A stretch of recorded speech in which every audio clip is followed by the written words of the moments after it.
Olá, neste momento, com muita alegria, com muito prazer, quero cumprimentar você com a paz do Senhor Jesus.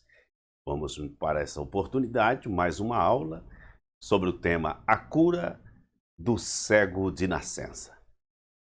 Nomeado esse milagre, o sexto sinal registrado segundo o Evangelho de João. João escrevendo, ele registra esse como o sexto sinal que Jesus Cristo faz como Filho de Deus. João tem a intenção de mostrar que Jesus é Filho de Deus. Mas antes de nós adentrarmos ao tema, eu quero já dizer a você que é muito importante para nós você fazer o seu comentário no nosso canal. Isso faz com que o Evangelho, esse projeto, chegue em mais corações. A cura do cego de nascença.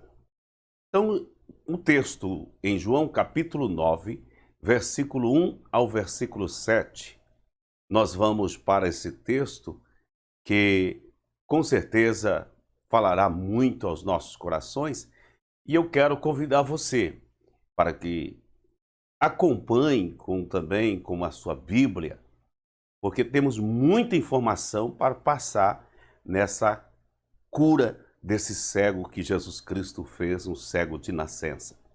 E como você já vem acompanhando, e se você já chegou agora no nosso canal, nós temos mais outros vídeos nesse mesmo perfil, nesse mesmo temas, estudando o Evangelho de João, os sinais que Jesus Cristo fez.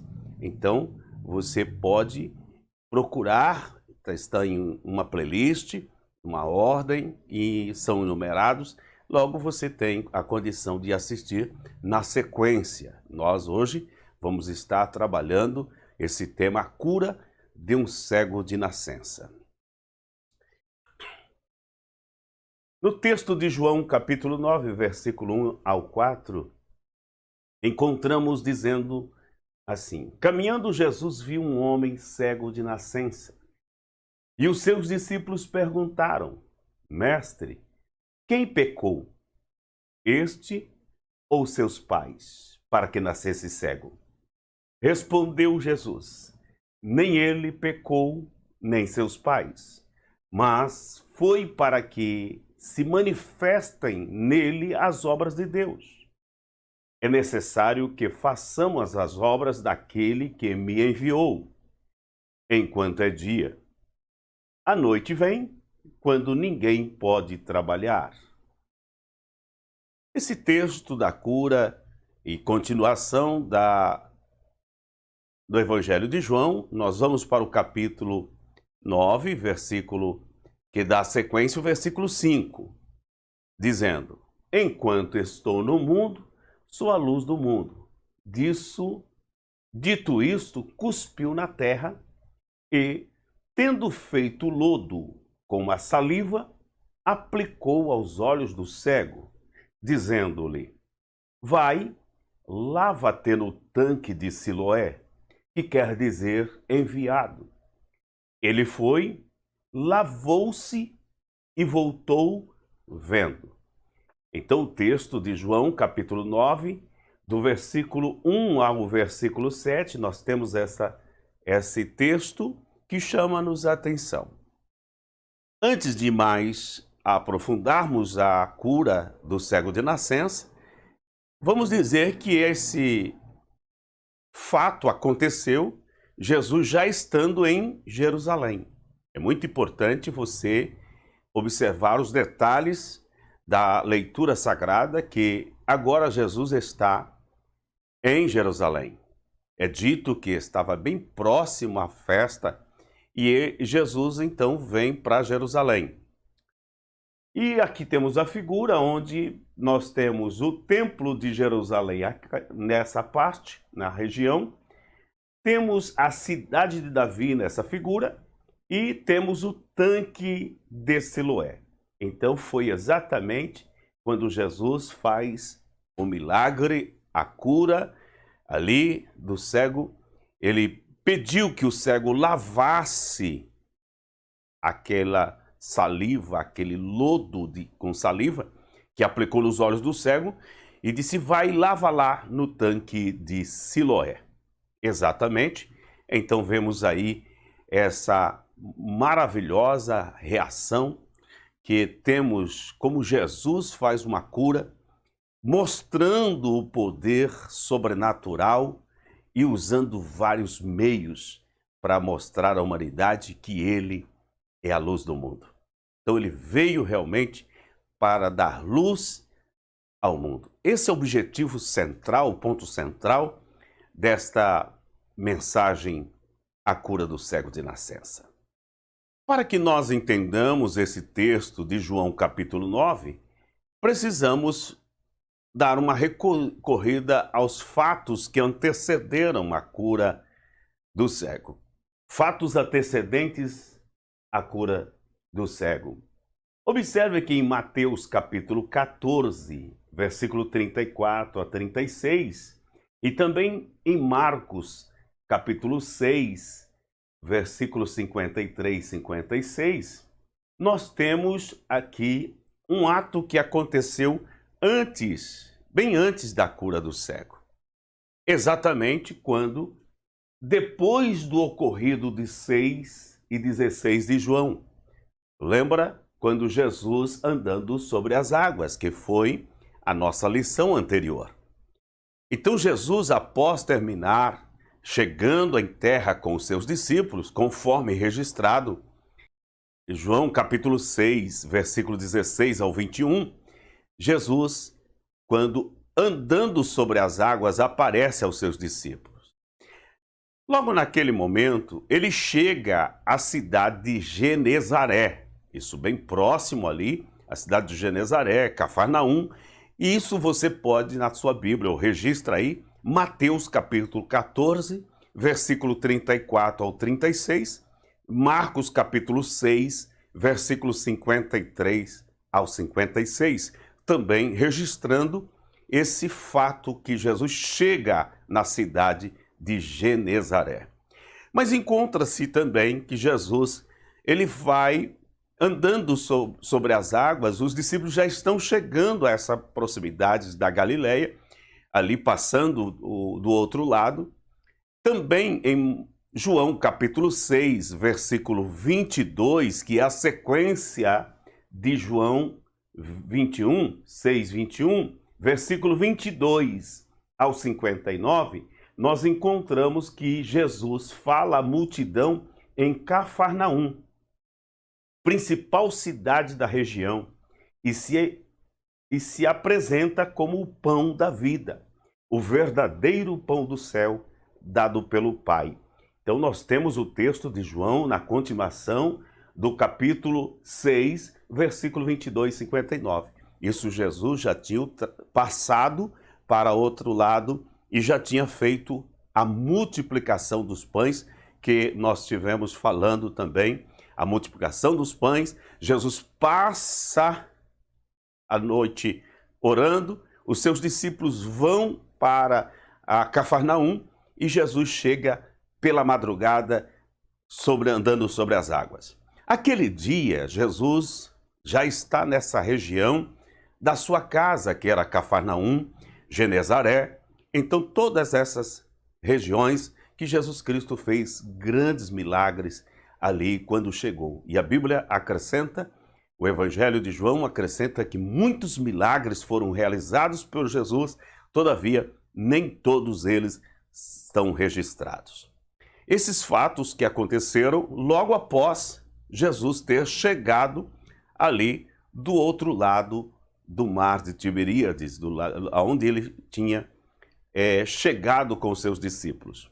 Vemos também os fatos que continua o versículo de João, capítulo 6, versículo 59, 60, até o 71, algo que vem falando também de algo que aconteceu bem antes de Jesus chegar ao capítulo 9, de Jesus chegar à cura do cego. Então observe que esse fato também aconteceu e João está registrando. Veja bem o que está dito em João capítulo 6, versículos 59, 60, e você pode ler até o 71 para continuar fatos que antecederam o milagre do cego. Diz: estas coisas disse Jesus quando ensinava na sinagoga de Cafarnaum. Muitos dos seus discípulos, tendo ouvido tais palavras, disseram: duro é este discurso, quem o pode ouvir? João 59, 60, e que você pode ler continuando até o 71.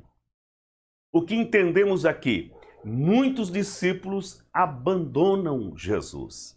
Muitos discípulos começaram a achar muito difícil, duro o discurso de Jesus, não entendiam e logo começaram a abandonar. Alguns tiveram que aconselhar Jesus, querendo aconselhar Jesus.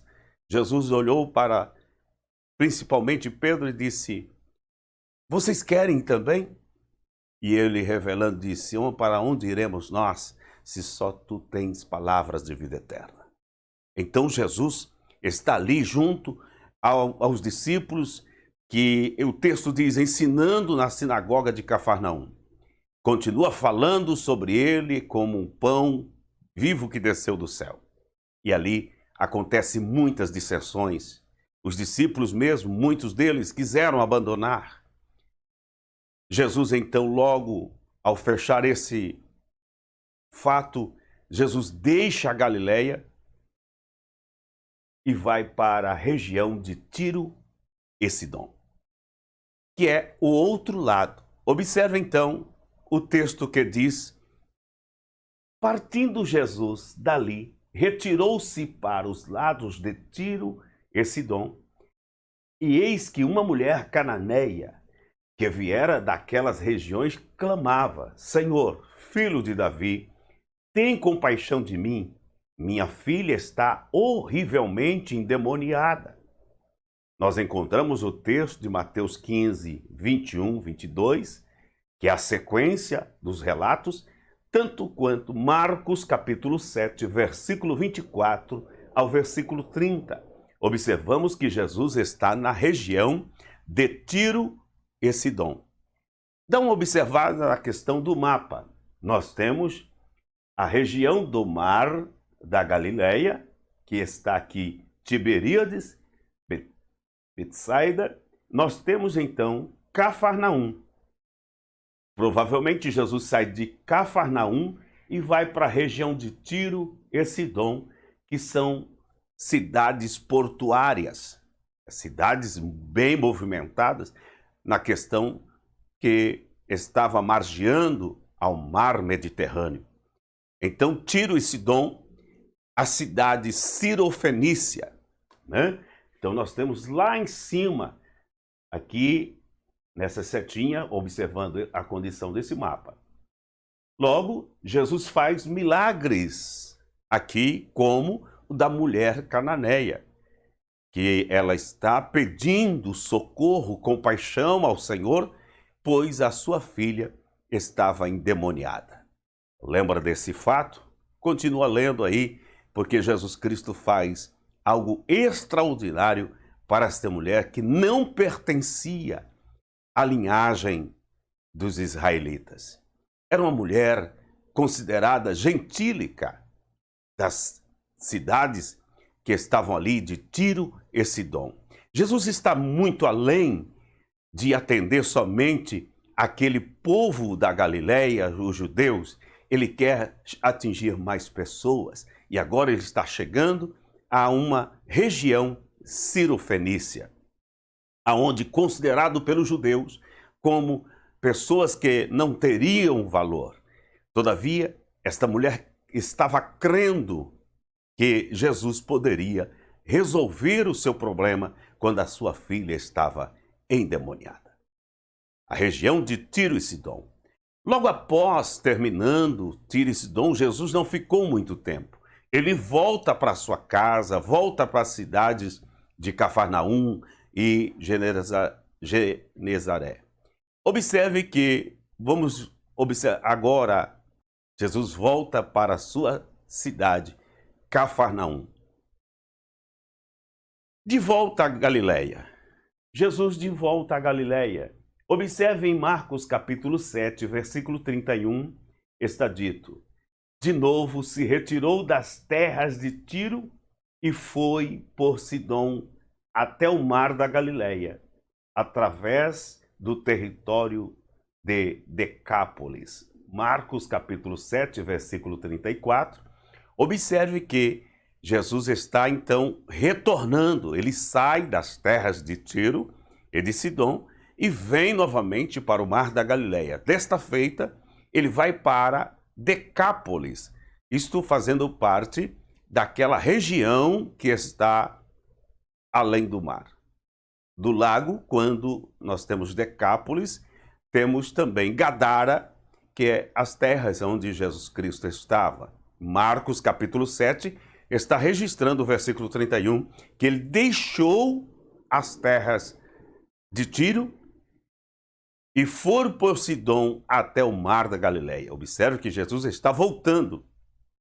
Mateus capítulo 15, versículo 29 e 30, diz: partindo Jesus dali, foi para junto do mar da Galileia, e subindo ao monte, assentou-se ali, e vieram a ele muitas multidões, trazendo consigo coxo, aleijados, cegos, mudos e outros muitos, e os largaram junto aos pés de Jesus, e ele os curou. Olha que interessante, e Jesus os curou. Mas curou quantos? Coxo, aleijado, cegos, mudos e outros muitos. Observe que Jesus Cristo fez uns grandes milagres quando chegou de volta ao mar da Galileia. As pessoas estavam correndo atrás onde que Jesus Cristo estava. Quando ele passou o mar da Galileia, que ficou orando e passou para o outro lado, as pessoas também foram para encontrar Jesus lá em Cafarnaum. De Cafarnaum, Jesus vai para Tiro e Sidom. Novamente, de Tiro e Sidom vem para o mar da Galileia. É o que estamos observando agora, em Mateus 15, 29 e 30. Observe que é exatamente aqui uma grande multidão, está exatamente no lugar aonde ele tinha multiplicado, provavelmente, a primeira multiplicação dos pães. Veja aí, agora a segunda multiplicação dos pães. Mateus capítulo 15, versículo 32. Observe. E, chamando Jesus os seus discípulos, disse: tenho compaixão dessa gente, porque há 3 dias que permanece comigo e não tenho o que comer. E não quero despedi-la em jejum, para que não desfaleça pelo caminho. Mateus capítulo 15, versículo 32. Encontramos também Marcos, no capítulo 8, versículo 1 ao versículo 10, você encontra esse texto da segunda multiplicação dos pães. Vamos a partir do versículo 7. Tinham também alguns peixinhos, e abençoando-os, mandou que estes igualmente fossem distribuídos. Comeram e se fartaram, e dos pedaços restantes recolheram 7 cestos. Eram cerca de 4.000 homens. Então Jesus os despediu logo a seguir, tendo embarcado juntamente com seus discípulos, partiu para as regiões de Dalmanuta. Observe que aqui nesse texto de Marcos, capítulo 8, do versículo 1 ao versículo 10, Jesus está fazendo aqui a segunda multiplicação dos pães, provavelmente na mesma região. E ele acaba citando da primeira, que ele tinha multiplicado dos 5 pães e 2 peixes, alimentando mais de 5.000 homens. Agora, na segunda multiplicação, temos uma quantidade menor de pessoas, mas uma quantidade maior de peixes. Faz aqui um parêntese e eu gostaria de aplicar algo importante para a sua vida nesse texto. Jesus Cristo veio matar a fome. Não somente a fome que Jesus Cristo está fazendo para esse povo no deserto, mas a fome espiritual. Aquele a qual ele pôde dizer: eu sou o pão vivo que desceu do céu. Então Jesus, observando o que estava no Antigo Testamento, Jesus faz duas multiplicações de pães. E o que me chama a atenção é que a primeira tinha 5 pães. Jesus multiplica 5 pães. No deserto, ele dá para o povo. Mas a segunda multiplicação, ele tem 7 pães. E dá para a multidão no deserto. É como se eu tivesse que olhar para aquilo que estava no lugar santo, onde tínhamos a mesa dos pães. A mesa dos pães tem os 12 pães da preposição. Os 12 pães eram dados para os sacerdotes que ali estavam e somente eles comiam. O que chama a minha atenção é que Jesus Cristo tem 12 pães, 5 na primeira, mais 7 na segunda, mas a multiplicação em um deserto, ele não fica para si, ele alimenta a multidão. É aquilo que Jesus Cristo veio fazer, dar pão da vida aos sedentos. Encontramos que Jesus Cristo então despede a multidão e vai para outras regiões ali da província da Galileia. Jesus, na região que ele está da Galileia, com certeza a sua casa, que é Cafarnaum, como já dissemos, que está registrado em Mateus, no capítulo 4, versículo 13, se não me falha a memória, você vai ver que a casa de Jesus estava em Cafarnaum. Logo, chegando, posso dizer, na sua casa, ele parte para a região novamente, mais distante. Ele vai a Cesareia de Filipe. Veja bem, Jesus vai a Cesareia de Filipe. Isso Marcos capítulo 8, versículo 14 e 21. É a sequência. Você encontra indo Jesus para os lados de Cesareia de Filipe. Perguntou aos seus discípulos: quem diz o povo ser o Filho do Homem? E eles responderam: uns dizem João Batista, outros Elias e outros Jeremias, ou algum dos profetas. Encontramos também isso em Mateus capítulo 16, versículo 13 e 14. Tanto Mateus 16, 13 e 14, quanto Marcos 8, 14 e 21, registra que Jesus está em Cesareia de Filipe. Observe que já está lá perto das regiões de Tiro e Sidom, mais ao centro. Então observe, Cesareia de Filipe, Jesus procurou aquele lugar para mostrar que realmente os discípulos estavam ali e mostrar que ali Jesus estava dando poder à igreja e que as portas do inferno não vão prevalecer contra a igreja. É nessa passagem que você encontra pela primeira vez a palavra igreja. Que coisa maravilhosa.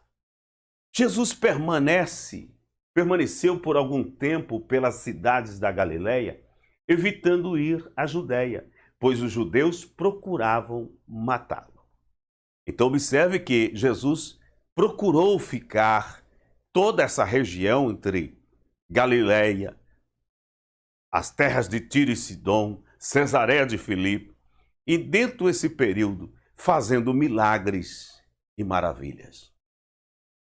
Encontramos em João capítulo 7, versículo 1 ao versículo 3, João escreve: passada estas coisas, Jesus andava pela Galileia, porque não desejava percorrer a Judéia, visto que os judeus procuravam matá-lo.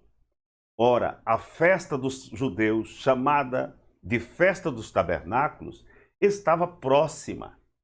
Dirigiram-se, pois, a ele os seus irmãos e lhe disseram: deixa este lugar e vai para a Judéia, para que também os seus discípulos vejam as obras que fazes.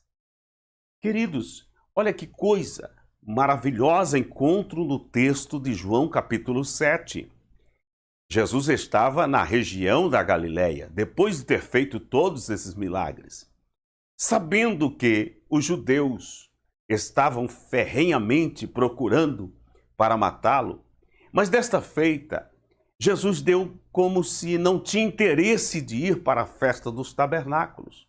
Os seus irmãos o dirigiram a ele e disse: é necessário que você vá, que vá para a Judéia.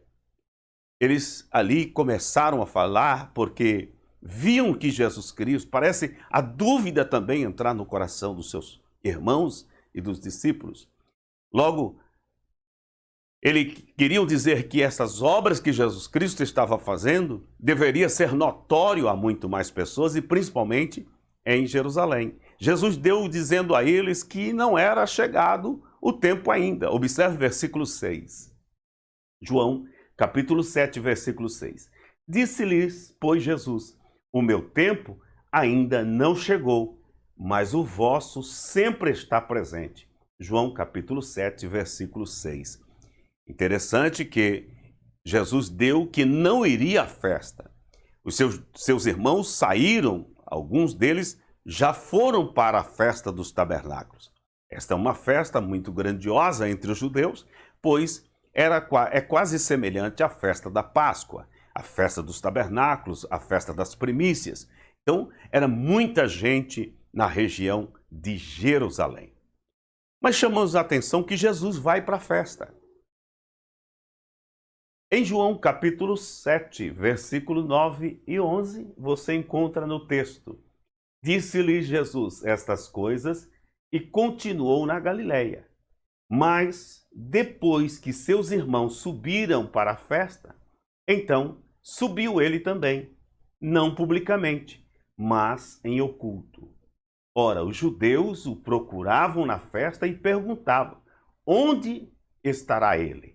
João capítulo 7, do versículo 9, versículo 11, e você pode continuar lendo. E quando Jesus, os discípulos já estando alguns deles em Jerusalém, Jesus chega em oculto na festa. Mas o que Jesus Cristo vai fazer? Ele começa então a fazer milagres. E aqui ensinava no templo. Observe no capítulo 7, 14, diz que Jesus ensinava no templo. Ele já estava ensinando.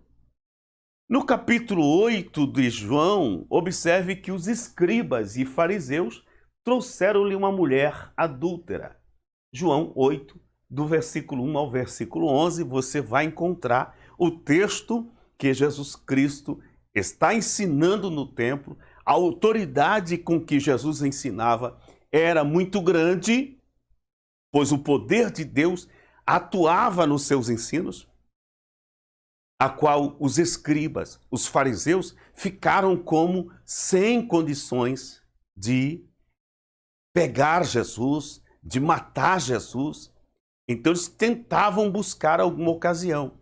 E disso, os escribas e fariseus resolveram trazer uma mulher perante Jesus num ato de adultério, para saber o que Jesus Cristo, como Jesus ia julgar aquela causa. E como você sabe muito bem, e que está registrado em João capítulo 8, do versículo 1 ao versículo 11.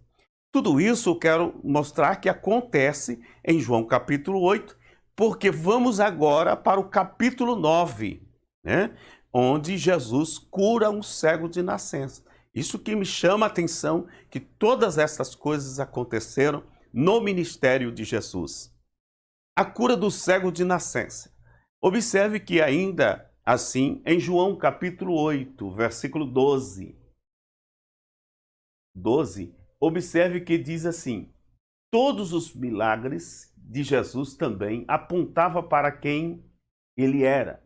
João dá prosseguimento ao discurso de Jesus sobre ser a luz do mundo. Então nós encontramos em João 8, 12, tanto quanto 9 e 5, que Jesus Cristo veio para dar luz ao mundo que estava em trevas. Como mendigo, o cego passa a ver que Jesus é o Messias. Assim, Jesus nos oferece a visão espiritual para permitir que o vejamos como nosso Senhor e Salvador. É interessante que Jesus Cristo quer que nós compreendamos que Ele é o Senhor, que Ele é aquele a qual veio dar luz. E Ele disse: eu sou a luz do mundo. Quem me segue não andará em trevas. A rejeição dos fariseus, a hipocrisia e a cegueira espiritual dos fariseus era tão grandes que poucos se importaram com o milagre em si. Com a bênção extraordinária recebida por aquele homem, a primeira coisa que fizeram quando souberam da cura foi dizer: este homem não é de Deus, pois não guarda o sábado. João capítulo 9, versículo 16. Os fariseus, aqueles homens que estavam ali, todos numa cegueira espiritual, numa hipocrisia tremenda, não observavam o milagre, mas eles queriam condenar Jesus. E Jesus novamente faz exatamente o milagre nesse homem no dia de sábado. E eles questionam que Jesus não é filho de Deus, não é de Deus, porque ele não guarda o sábado. Mas Jesus é o dono do sábado. Jesus é o sábado.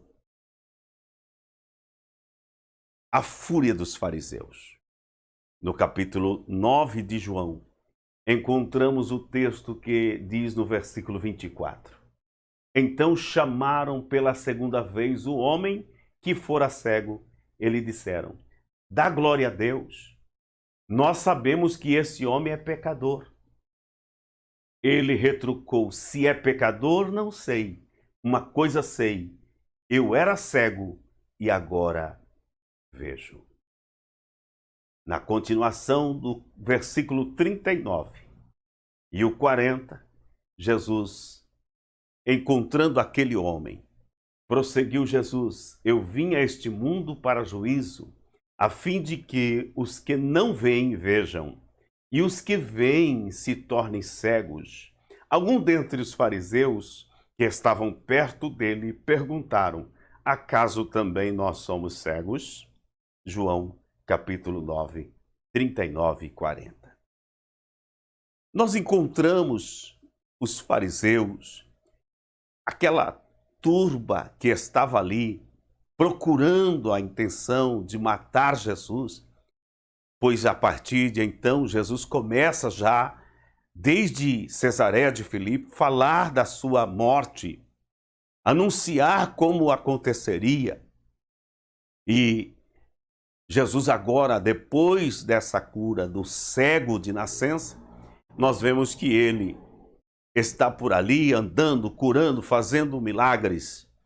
E esse homem tinha entrado no templo e não sabia, não chegou a conhecer quem é esse homem que havia sido curado, ou quem tinha curado.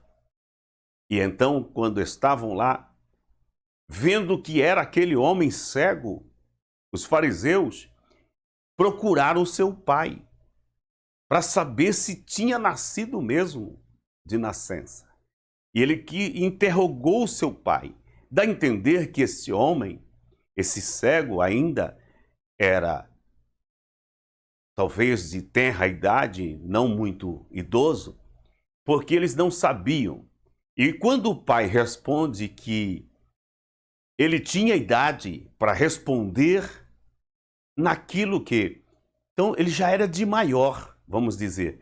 Responde por si mesmo. e quem foi que te curou? Eles voltam então para saber do cego quem tinha curado, mas até então parece que o cego não tinha afirmado ainda.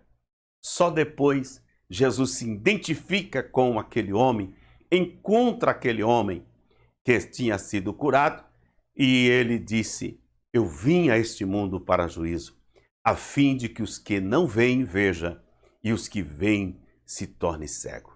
Quando Jesus estava conversando com aquele rapaz, alguns fariseus que estavam ali perto já interpelou e disse: acaso também nós somos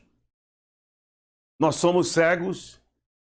Claro, estavam cegos espirituais, tão cegos espiritualmente que mesmo os milagres realizados, eles estavam enxergando ocasiões para assim prender Jesus, para trazer o ódio matando Jesus. Meu irmão, minha irmã, quero crer que Jesus fazendo esses milagres, ele é o mesmo que pode fazer na sua vida. Creia, porque a nossa vitória está exatamente naquilo que cremos.